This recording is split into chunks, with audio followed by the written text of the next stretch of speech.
As a reminder, today's event has been set up to adhere to social distancing guidelines as outlined by health experts. Thank you.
Good afternoon, everyone. Welcome to Kingswood Community Center. Actually, that's the one down I used to work. As a joke. You didn't know where we were. Anyway, it's great to be here and back in a place where, I want to thank Wayne Jefferson for having us here at the Hicks Anderson Center. Everybody from Delaware, everybody knew who Hicks was. He was deeply involved in social justice issues and politics of the state for a long time, and was really very much engaged back in the days when after Dr. King was assassinated and this city was in flames. And he was a good friend, and I want to thank him for his. I used to work over in the East Side. I got to know Hicks very well because he did a lot of work over there as well. And, folks here at this center, as Wayne will tell you, are doing God's work. This community center gives people hope and a place to belong. I saw hope as a senator when, as I said, I watched my son, the Attorney General of Delaware, Beau Biden. He would attend Mass at Sacred Heart, just up the street here, and then he'd walk here with his notebook in hand, in his pocket, and sit around for the better part of the day and see if he could find ways to help and see what they may need or not need. And it was on the, as I said, the East Side where I was a teenage lifeguard and my career as a public defender started. That's how I got so involved with the community. And this center, as I said, is named after my buddy, Hicks Anderson. He was everybody's friend. Hicks and I went way, way back. We just walk around Wilmington, and everyone has a story about Hicks. How he cared, how he always was there for you, and how he built a wonderful family, including twin sons who gave back so much to this community and continue to do. They served in the United States Army, and now they're serving jointly as the Poet Laureates of the state of Delaware. And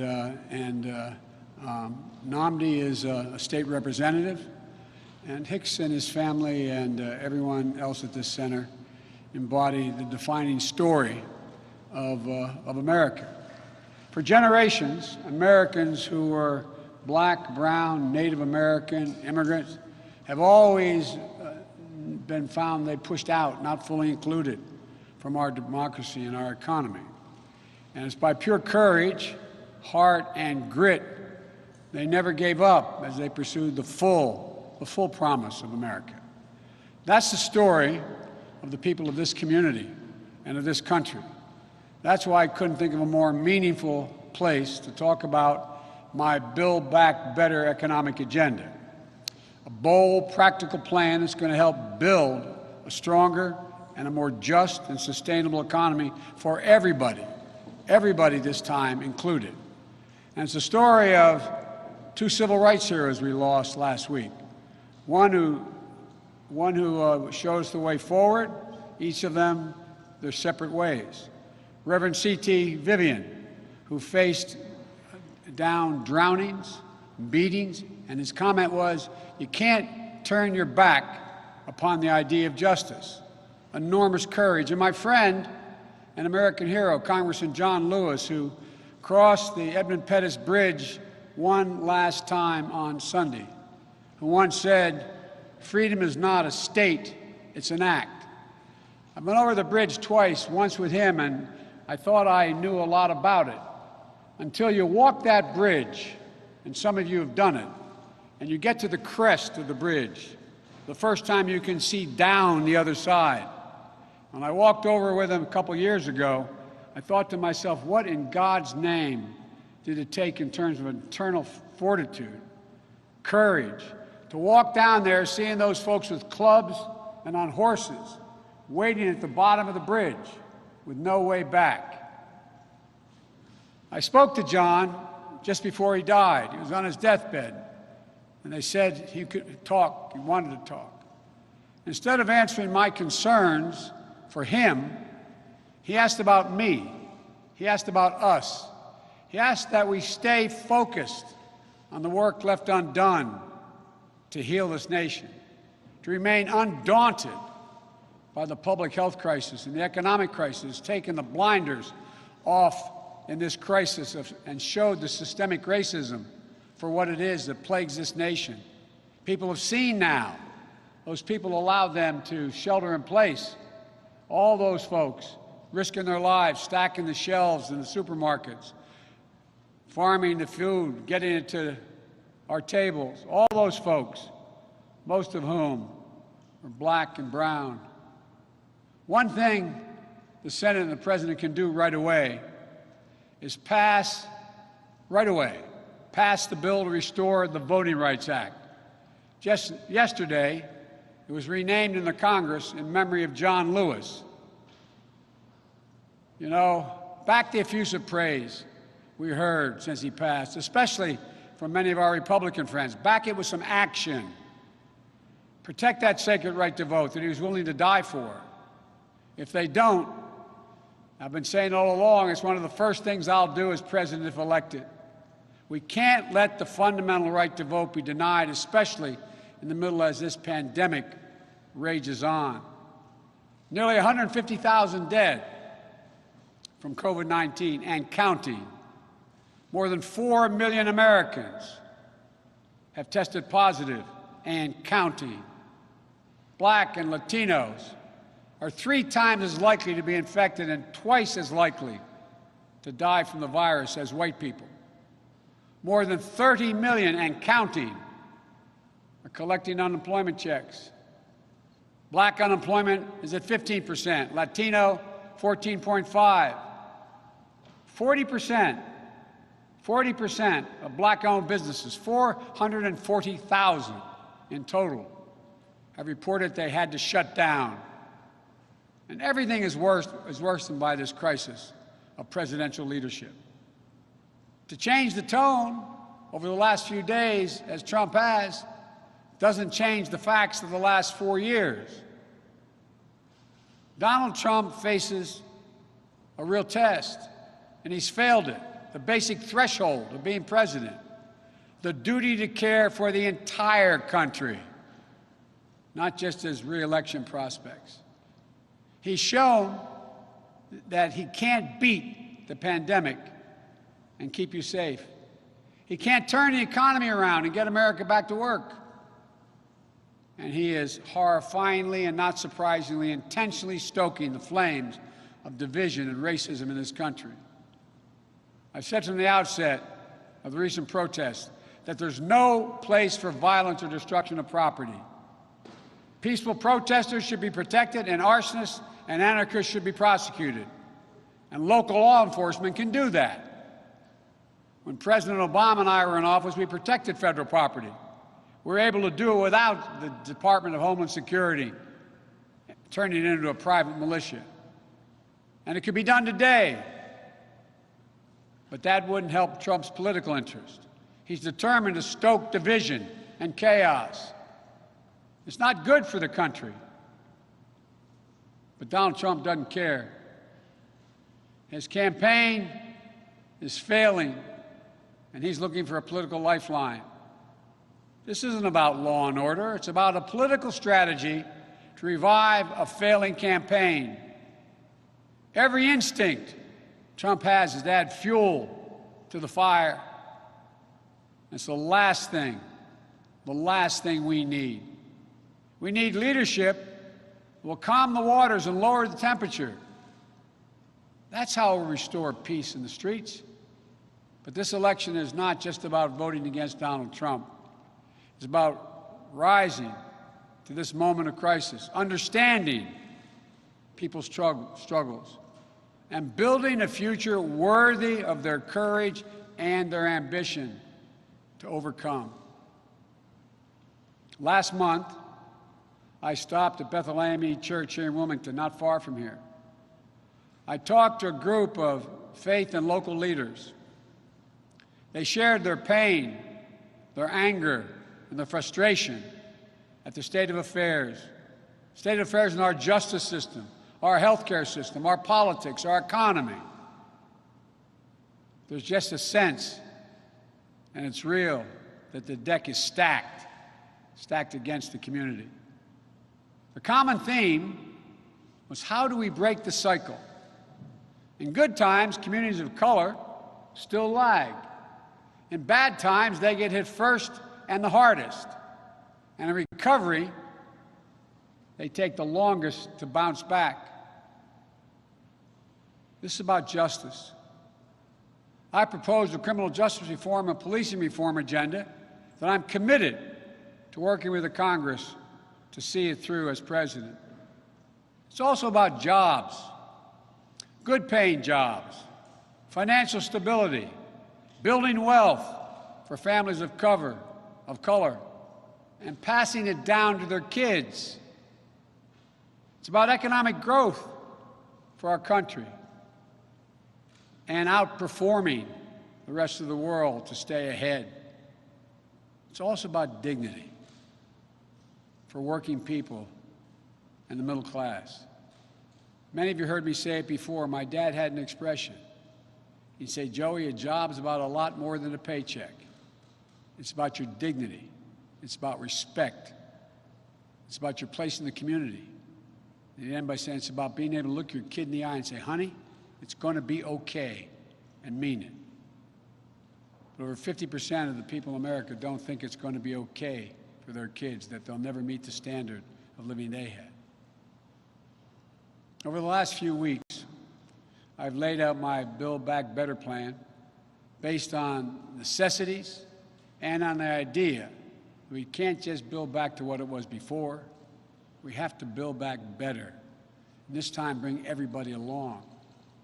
We need to make bold, practical investments to recover from the economic mess we're in and to rebuild the economic future our country deserves. I've explained how these investments will be paid for. I've laid it out. Today, I'm here to explain how the Build Back Better plan will deal with systemic racism and advance racial equity in our economy. So far, the Build Back Better plan has had three parts I've spoken to. First, investing in American manufacturing and technology so the future is made in America, and it includes all Americans, not just the 7 cities the vast majority of venture capital has gone to. Under my plan, we will mobilize the biggest investment in rebuilding our country since World War II, creating millions of good-paying union jobs. It includes a historic investment in federal procurement, which is the way government purchases goods and services. Under my proposal, we'd make sure those goods and services are American-made and American supply chains, like American steel for building and energy-efficient vehicles and battery technology and so on. But for too long, federal contracting for this work has been inaccessible to too many black and brown entrepreneurs and businesses. They too often never get a fair shot to apply. My plan makes sure that contractors and subcontractors of color get a fair shot. We're going to triple the existing federal goal for contracting with small disadvantaged businesses from 5% to a minimum of 15% by 2025. We'll create jobs and growth along the way. We can do that. The second plank in Build Back Better advances racial equity by mobilizing our infrastructure and taking on climate change with jobs. Take infrastructure, for example. In too many underserved communities of color, the roads are falling apart, street lights are out, sidewalks are cracked, school buildings outdated and unsafe, parks aren't safe for the kids to play in or adults to exercise in. There's nowhere you can go to buy fresh food from miles away. Air pollution causes childhood asthma that follows them through their adult lives and affects their overall health condition. Abandoned homes crush property values and diminish the quality of life in the neighborhoods they exist. But notwithstanding these systematic barriers, look at the energy, pride, and achievement of communities of color. Just imagine if we could truly unleash their full potential. My Build Back Better plan would make sure families in these communities are the ones who benefit from the hundreds of billions of dollars in federal investment, taxpayer dollars that have to be invested by the administration in purchasing things, to rebuild roads, fill those cracks in the sidewalks, instill broadband, close the digital divide, create spaces to live and work and play safely, where you can drink clean water, breathe clean air, and shop at a nearby grocery store with a fresh stock of healthy food. We can't rebuild our economy and meet this climate crisis unless we create opportunities for people to build their own communities. This is about jobs. It's also about dignity. It's about pride. I'm confident we can do this. The third plank in my Build Back Better investment is in caregivers who take care of our loved ones and our kids. If we truly want to reward the work in this country, we have to ease the financial burdens of care that families are carrying. We have to elevate the compassion, benefits, and dignity of caregiver workers and early childhood educators.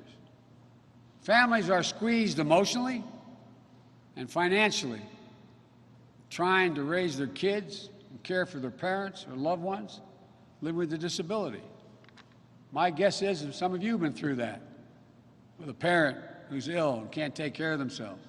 You have to make the choice of going to work or staying home and take care of them because the cost is so incredible. Or a young child under the age of 5 figuring out how you pay for it.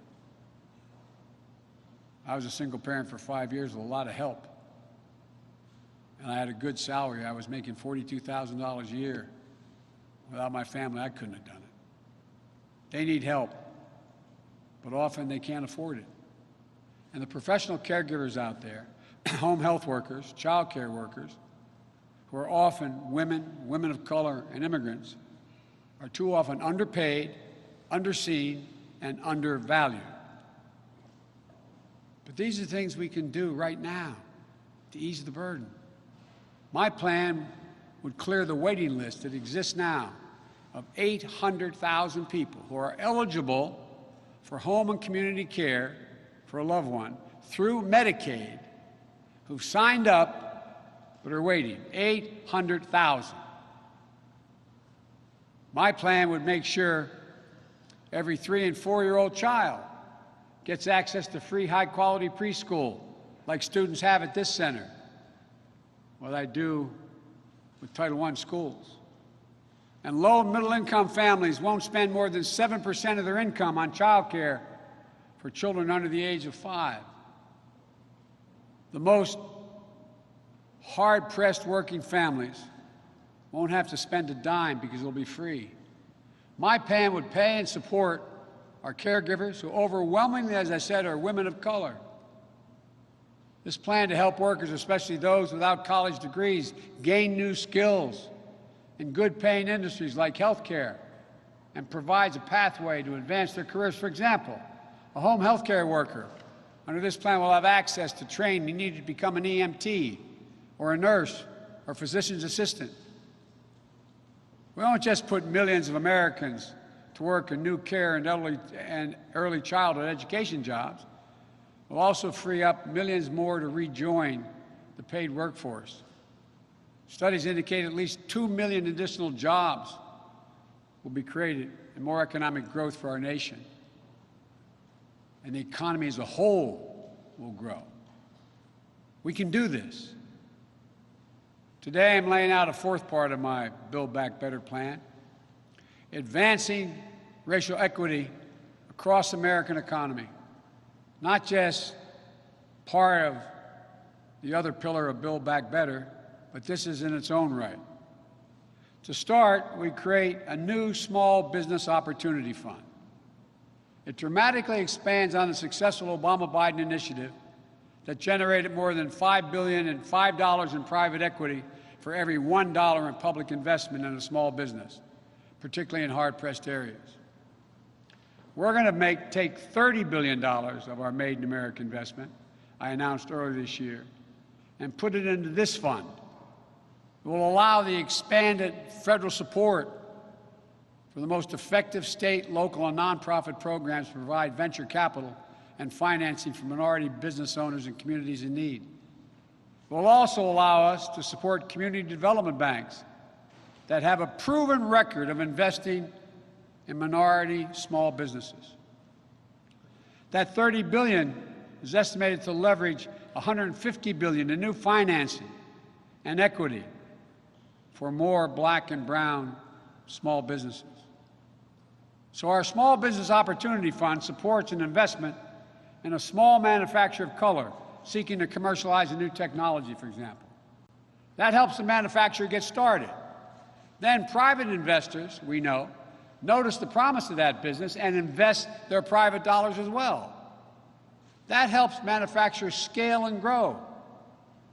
That's how we'll make sure that those with the best ideas are not denied the venture capital or financing they need because of race or zip code. And here's why it matters. Right now, we're in the midst of one of the greatest threats to small businesses our country has ever seen. What Donald Trump doing about it? Well, he's given big banks the green light to loan millions of dollars that they're covered for by the federal government and make millions of dollars in fees by favoring their most well-off and well-connected clients while shutting the door on smaller Black and brown business without these connections. You all remember, some of you covered when I first laid out what I thought needed to be done in the first recovery plan put forward by the Congress. I said we should use, the President should use the authority he has under the Defense Production Act to force big banks to have to lend to small businesses. They're guaranteed the loan. We bailed them out before, forced them to lend, but what did they do? Do you have a credit card with us? Have you established credit with us? Do you have a bank account with us? The list goes on. And they're denied. The result? Billions of dollars in COVID relief programs for small businesses benefit ones who had lawyers and accountants to help them better connect to businesses, jumped to the head of the line, and the big banks accommodated. Black and brown small businesses that needed the help most got shut out. In fact, just 12%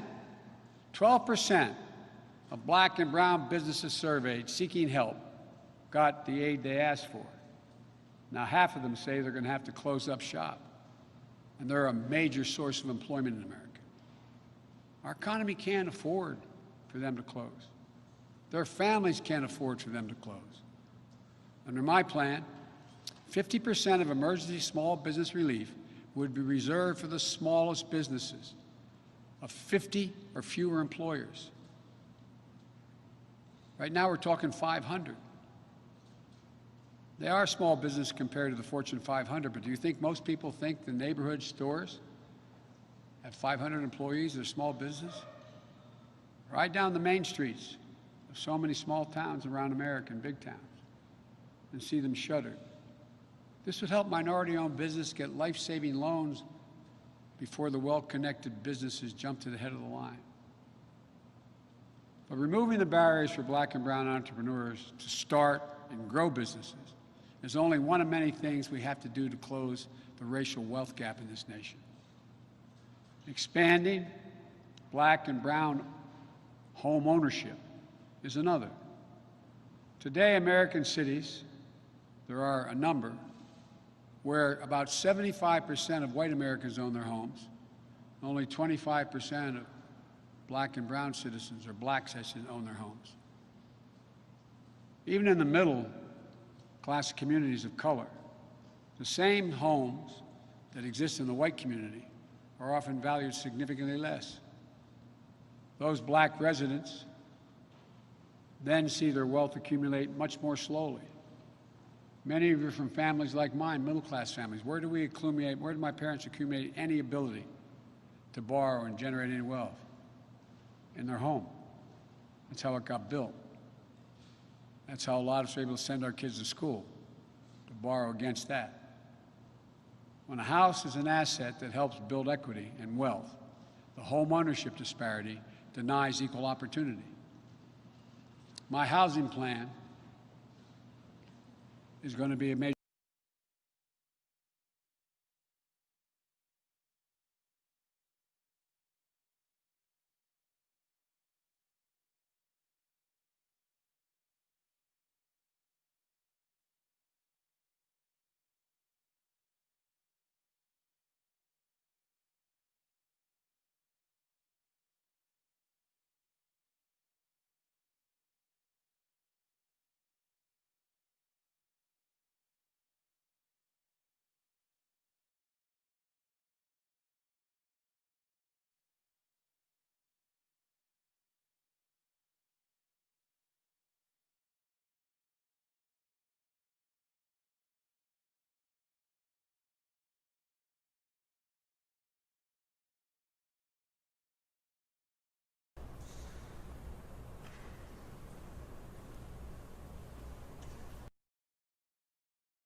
Markivas, who I just met backstage, his mom and dad never went to college. And he was 12 when someone handed him an old laptop computer. He took it apart, put it back together. It changed his life. At 17, he got certified to become an IT system specialist. He went to college, studied abroad, came back home, seen the digital divide in his community. And he started a business getting computers to folks. He's now 22, married with a little baby and expecting another. And he has 7 employees. His goal is to teach people how to repair and recycle computers and create a workforce development program to get them trained for good-paying IT jobs. Pretty incredible. He's incredible. Some of the people he helped only had 8th grade educations, never used a computer before. 5 weeks later, they know how. Some are now earning $15 an hour for their first job and for the first time. They're incredible. He wants to scale up this business and continue to reinvesting in his community. That's pure courage, heart, and gut. He never gives up the pursuit of the full promise America, and that's who we are. That's what this election is all about. We are America. We don't settle. We aspire. And we succeed. I'd be happy to take your questions. Let me get my list here. Okay. Jessica.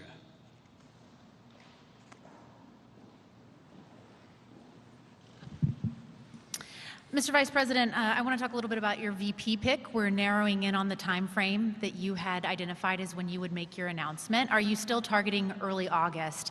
And how many of these people, how many finalists do you have, and are you going to be able to meet with them in person because of COVID? I'm going to try to figure out how to trick you all so I can meet with them in person. You got crews outside my house. I don't think it matters, actually. What I said was that I'm going to have a choice in the first week in August, and I promise I'll let you know when I do. But will you get to meet with them in person, do you think? Will I what? I'm sorry? Will you be able to meet with them face to face? Well, we'll see. You're going to have to wear masks.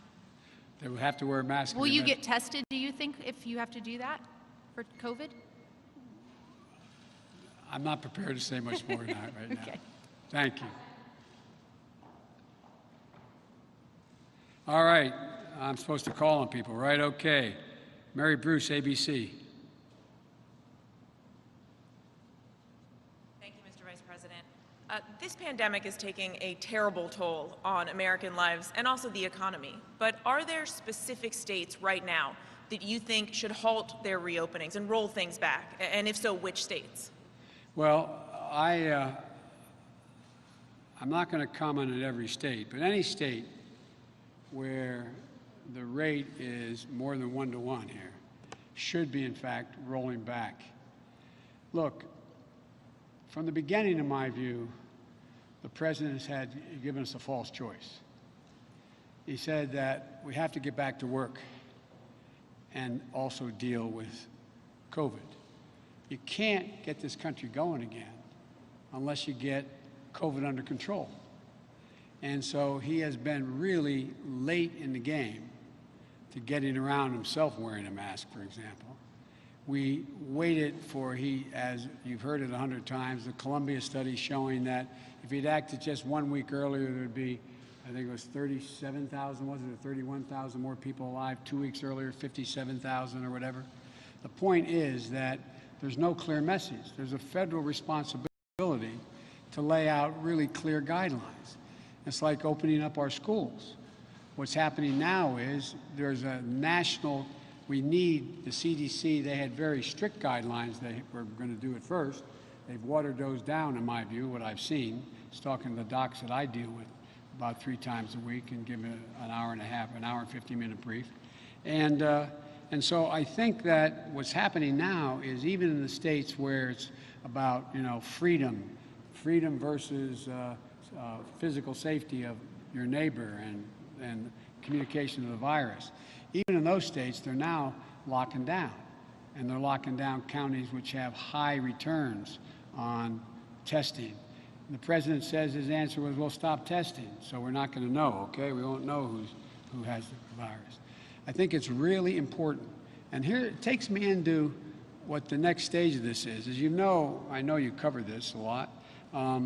I called a long time ago, meaning several months, that we should be putting together right now, and we should be providing about $25 billion to do it, to make sure that we have a detailed plan once a vaccine is in fact found, God willing, sooner than later, to be able to be distributed to all America and anything beyond that. And it's really a difficult logistical thing to do. Where's the planning to do that? We said the same thing about testing and tracing. We still don't have enough tests. We still not have the capacity to trace. And so it really, really, I pray the president, in fact, takes advantage of the prospect of getting a vaccine just before, just after the first of the year, so we're able to distribute it and do it in a way that deals with every part of America. But there's been no planning that I can see. And to be clear, have you been tested yet? No, I have not. Thank you. Thank you. All right, Greg Anderson, Delaware State News.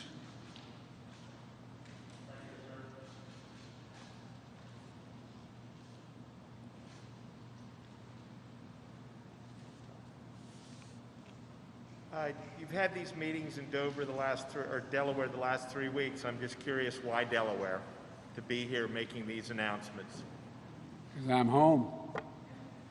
This is my home, and this is making this announcement in terms of whether I did this announcement in Seattle, Washington, or in New Mexico wouldn't matter. It gets the same coverage no matter where it is. And it was just a lot easier to be able to communicate with staff, work with staff that's in Philadelphia and the like to get this all lined up. And what I found is operating out of home, all this stuff about hiding in the basement, over 340 million people have watched what we've done like this on television. That's as big as the American population. So I'm learning that it doesn't, the way people are viewing the news and absorbing the news these days is totally different than it was before. So I find it really doesn't make a whole lot of difference where you do it from, as long as we can do it safely. And secondly, the reason I want to do this is because of Hicks Anderson. I can think of no more, if I were in Washington at the time, I'd come here for dealing with this issue because of my buddy Hicks and what has been done and what he was all about. It's a Delaware thing, as you probably know. Thank you. Thank you.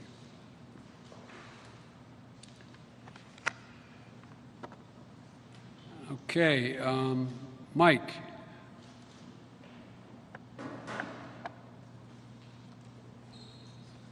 Thank you, sir. You just said that you believe that the president is intentionally provoking some of these violent clashes we're seeing, particularly in Portland. But as you might know, the president... Can you turn your mic down a little bit so I can hear you better? I'm sorry. Helps to be a little taller, I suppose. No, I didn't mean that. You just said that you believe the president is intentionally provoking some of the violence we've seen in these clashes in Portland specifically. But as you might know, the president in his tweets and his campaign and the television ads they're running is warning that if you're president, we would see similar scenes throughout the country. I wonder how you would respond to that. And if you were president right now, what specifically would you be doing to strike the balance between the right to peaceably assemble, but mitigating the kinds of violence and the damage to public property that we're seeing? I'd be using local police as we did when we were in office.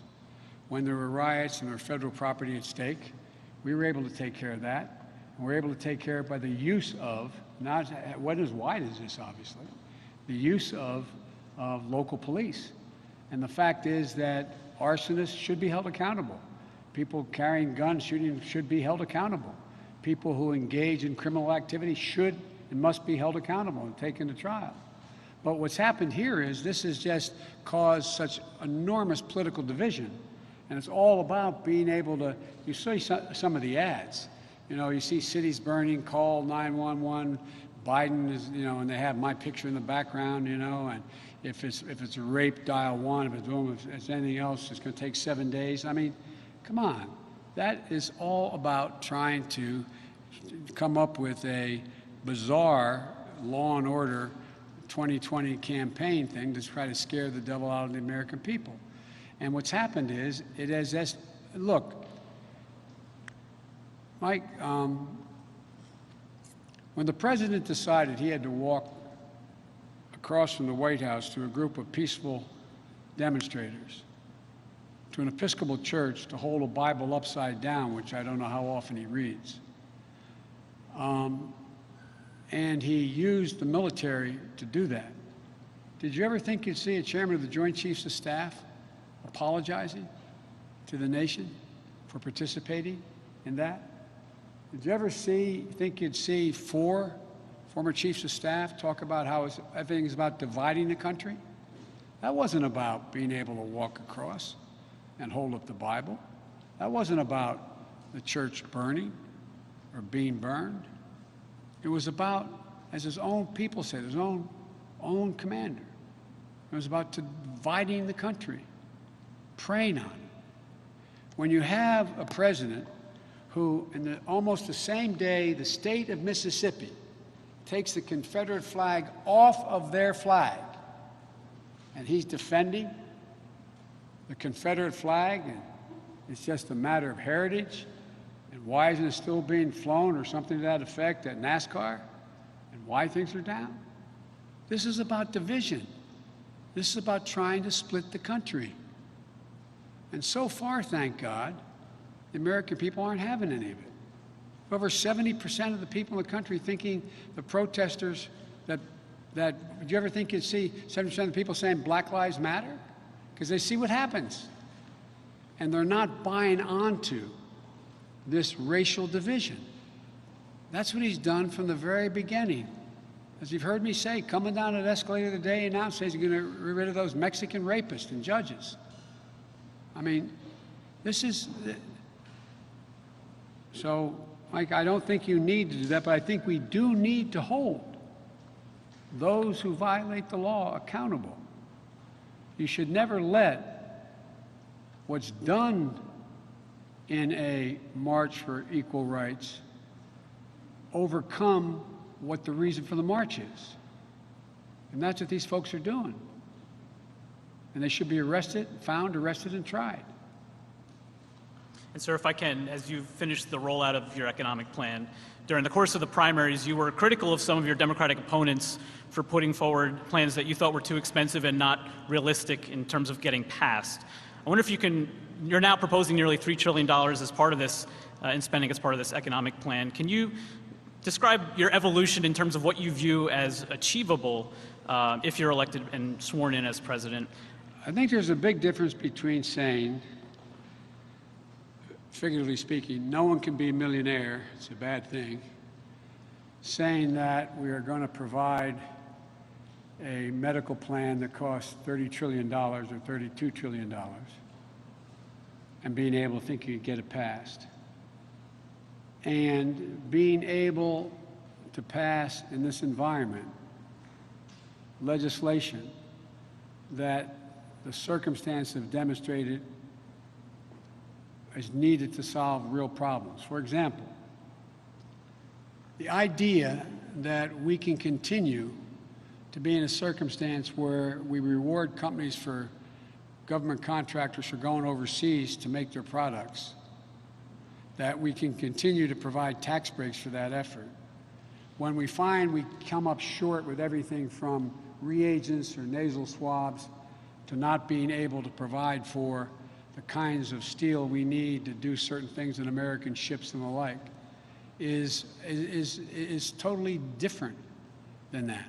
What we're talking about is using federal dollars that have already been appropriated to focus them on building things that make us and increase our independence, so we don't have to rely on anyone else for whether it's cybersecurity and cyber information, or whether or not it is steel to make the banisters on our destroyers. We, in fact, should be able to do that, those things that are necessary, that we have the capacity to do at home, do them at home. It's not industrial planning. It's the things that only the United States government can do. For example, the same thing with regard to my whole plan relative to the environment. We, in fact, are the only outfit. Companies aren't going to come along and go spend $1 trillion on infrastructure, rebuild highways, bridges that are causing people to die when they collapse and they're still unsafe, making sure ports are accessible and ships can get in and out and unload their cargo. It's that. The government does that.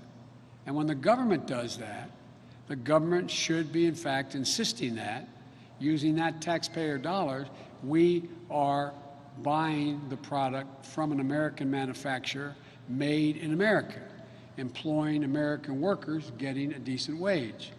And that's not industrial policy. It's the things the government does anyway. Just like you've heard me say before. The President of the United States, and if I'm President, I'm going to inherit the largest auto and truck fleet in the world, owned by the taxpayers. Well, what do you think we should do? Well, I think what we should be doing is making sure we end up owning the electrical vehicle market. So what I'm going to do is move to make sure all those vehicles become carbon neutral, building 550,000 charging stations up and down federally built highways and controlled highways, generating the kind of growth, union wages that can provide good jobs for people and bring everybody along. So it is very different than saying we're going to go out and find another $38 trillion and get that passed in a Congress where you didn't have the support to get it. I predict you'll find that I get significant support, particularly if I think is going to happen. I think we're going to take back the United States Senate. And again, we're just spending the dollars that are already appropriated in many cases and how we spend them. Thank you, sir. Okay, Ed O'Keefe, CBS.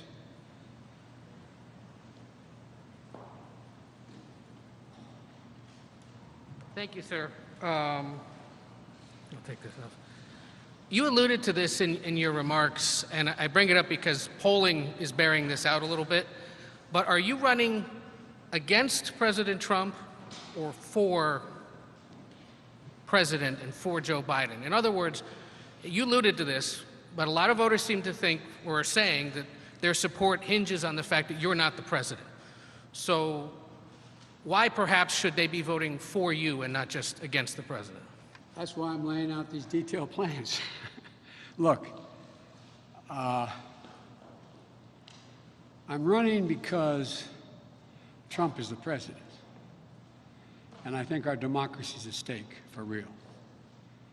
And what seems to be the case is many Americans, those who don't like me and those who do, view me as the antithesis of Trump. And I believe that I am. And when I announced, I said I was running because I thought it was essential to restore basic decency, the soul of America. But I really meant it. It wasn't, remember I got criticized early on for saying that. Now everybody's talking about the soul of America, decency, honor, respect. The second reason I said I was running is because even back when people were talking about how well the economy was moving, I thought the middle class was still getting crushed and working class folks were hurting badly. All this talk about how happy they were. I didn't see any numbers showing they were so happy because people were getting paid badly. Corporate America was overreaching in terms of who they felt they had an obligation to deal with at all. And thirdly, the thing I got most criticized for, and understandably, was I said we have to unite America. And they said, well, that's just a pipe dream. You used to be able to do that, Joe, but everything's changed. Well, if we can't unite America, we're gone.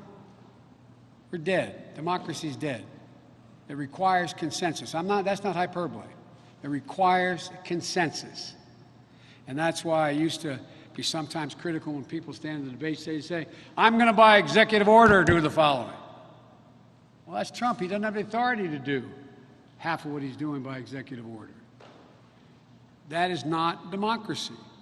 And so what I hope, the good news, I think, is the bad news based on all the million polls that have been done by your network and everybody else, is the good news is the bad news. People know me. They know me warts and all.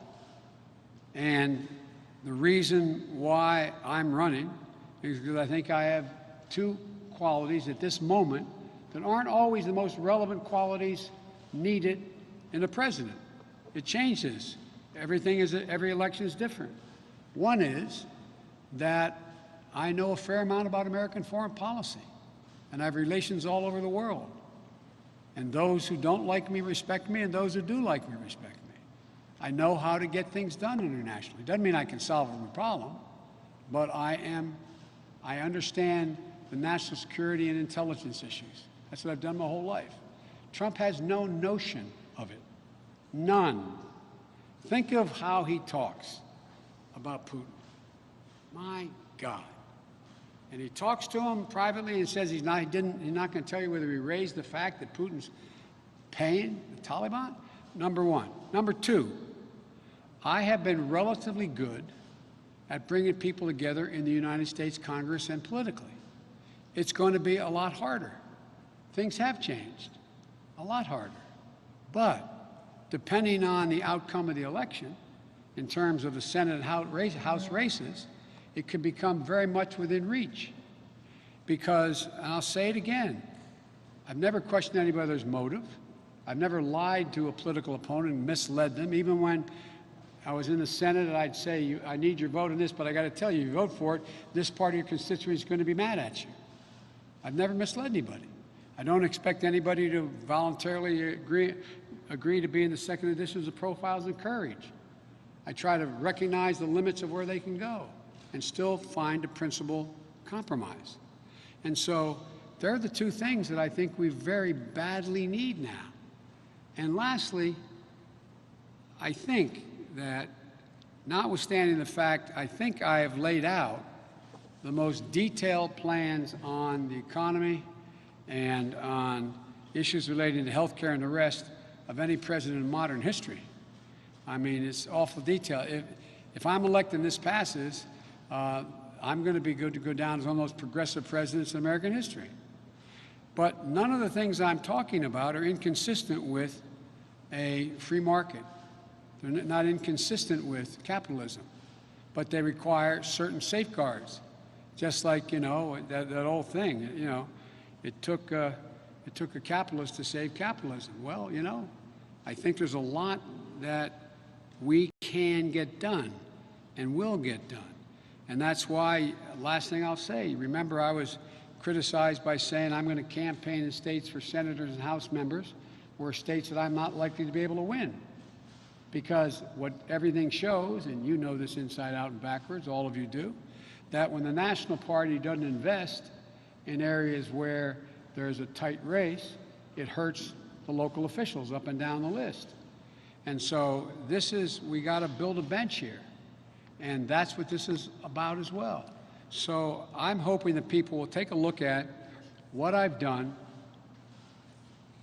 what I'm proposing, why it's in their interest that they move in the direction I'm suggesting. And I think that is what we're seeing some response to. I have a quick COVID question in this regard. The Florida Marlins today announced they had to suspend their season.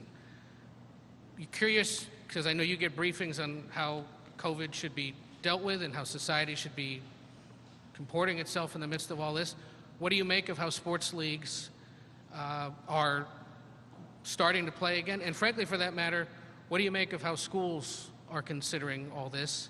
The president's considering, or has said he would withhold federal funding from states or school districts that don't reopen, or that don't reopen. I mean, you must have thoughts on all this.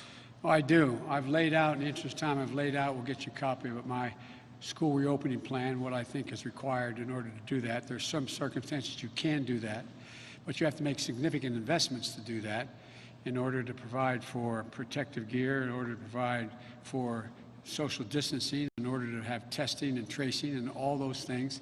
It's possible, but it's a significant investment, and it requires the certainty that teachers as well as students are going to be protected. And where you're in a high intensity area where there's a lot of COVID, it is not a good idea. Evidence the fact that, rhetorical question, I'm not expecting you to answer it. Do you think the president all of a sudden decided not to go to Tallahassee because he thought it was the interest of the public? He decided, Jacksonville. Jacksonville, Florida. I'm thinking of the capital. To go to Florida, to Jacksonville? Well, because even the Republicans down there said, we don't want you doing this. We don't want you doing this. They're just, it's a mistake. And so I think that there are guidelines that have to be made much more specific by the CDC. They should let the scientists speak. Let the scientists speak. I'm happy the president is back holding his conferences on COVID every day. I don't know what the hell he's adding to it, except it's good he's wearing a mask and saying the right things, mostly. But this is about science. This is about science. This is about expertise. This is about transparency. And we've got to make it available to the American people. Because what everybody's finding out, and I'll end with this, is that the circumstance is such that even when a business is opened, people aren't showing up because they don't think it's safe in many of them. And so there ought to be a system whereby, and which I propose, that you can lay out the details of what you're doing in your business and be able to put a sign out that says, it's safe, I've met all the standards. But the idea that we're just going to say open up and people are going to show up, they're not. They're not. Should there be sports right now, though? Should Major League Baseball go on? Well, Should the it NFL seems do to it? me that it's probably not going to be able to happen based on what the leagues themselves are saying. I mean, you have the Marlins saying, we can't do it. So many people. So I think they should just follow the science.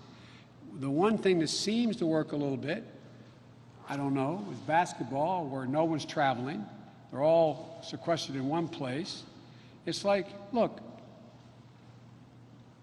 all of you have families, moms, dads, etc. If they come from another state, you go from wherever you are to their state. Well, you should be quarantining before you go see them. Up to 12 days. Think about it. The United States of America, you can't travel to a whole hell of a lot of European countries. You can't get in a plane and go there. Don't come. You're a danger to us. It's because we're not following the science. And there's very little transparency of what's going on. But I have confidence at the end of the day, when you have a lot of football players turning down $8-10 million a year and say, I'm not going to take the risk of playing, you got to listen. You got to listen. So I'm not going to opine on every sport, but it seems to me that when you have to travel, when you have to be in hotel rooms or places that are different than you've been the day before, when you are in a position where you're going into an area where there is a high concentration of the spread of COVID, all those things add up to a real problem. And we're not going to really overcome that till we follow the science and get a vaccine. But I want to say it again, I'm going to keep saying it. The president, as we speak, should be starting and should have started 3 months ago to put someone in charge of how, specifically, like waging a war, how are you going to distribute the vaccine when it arrives? When it arrives, when it's there. And the question of whether it's real when it's there, that requires enormous transparency. You got to make all of it available to other experts across the nation so they can look and see. So there's consensus this is a safe vaccine. Because already you have what percentage of the American people saying if the vaccine were there tomorrow, they wouldn't take it. And it's not the usual anti-vaccine crowd. It's beyond that. Because people are losing faith in what the president says. Think about it. The words of a president matter significantly. They can, as I said before, take us to war. They can bring peace. They can cause the market to rise. They can do good things. But people listen to what a president says. And if a president repeatedly says things to you that are not true, and then there comes a time when they say, I have something that I think can cure you, but it could really hurt you. You're not going to listen to the guy who says, been lying to you along the way. Anyway, thank you so much. Appreciate the time. And I'm getting out of your hair. Thank you.